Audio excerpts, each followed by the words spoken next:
Okay, we are starting part 2 of the book called The Part About the Hurricane. And chapter 14 is called The Storm on the Weather Channel. On the day I hear about Hurricane Susan, my father comes home from work at 5:43, which is an interesting time because the numbers are in reverse numerical order. Also, it's a good time because it means my father probably only had one drink at the Luck of the Irish after the J&R garage closed. For dinner, I had fixed frozen chicken legs from a box, rice, and milk. Rain had already eaten her My Pet dinner. My father and I sit down facing each other at the kitchen table. Rain squeezes herself under my chair. I look directly into my father's eyes and do not say a word about homonyms. "Why are you staring at me, Rose?" he asks. "A superstorm named Hurricane Susan is coming," I tell him. "Where did you hear this? From Weldon?"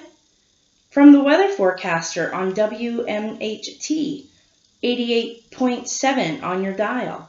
My father shrugs. "It will be a storm of epic proportions," I say. "And what are these epic proportions?" I didn't hear the details, so I reply, "A superstorm that could become the storm of the century." My father shrugs again. "We live inland, Rose. Well inland. A hurricane isn't going to affect us. Hurricanes stick to the coast. Sometimes they never even get to the coast. They turn around and head back out to sea." I think for a moment. 88.7 on your dial is our local station. Yeah? Our local station is talking about the superstorm. Sometimes my father grunts. It sounds like, ugh. He grunts now. Ugh. Then he takes a swallow of milk and says, "All right, we'll look at the Weather Channel later." As soon as we've finished dinner and I've washed the dishes, I turn on the television in the living room. I tune it to the prime number channel of 83, the Weather Channel. Two people are sitting at a desk. Their names are written on the screen: Monica Findlay and Rex Caprisi. Monica and Rex have serious looks on their face. Behind them is a map of the United States, and to the right, swirling around in the Atlantic Ocean is a big red colored ball that is supposed to be a picture of Hurricane Susan. It takes up a lot of the ocean. Monica and Rex are shuffling through papers and talking to each other. And Rex turns and points to the swirling red ball.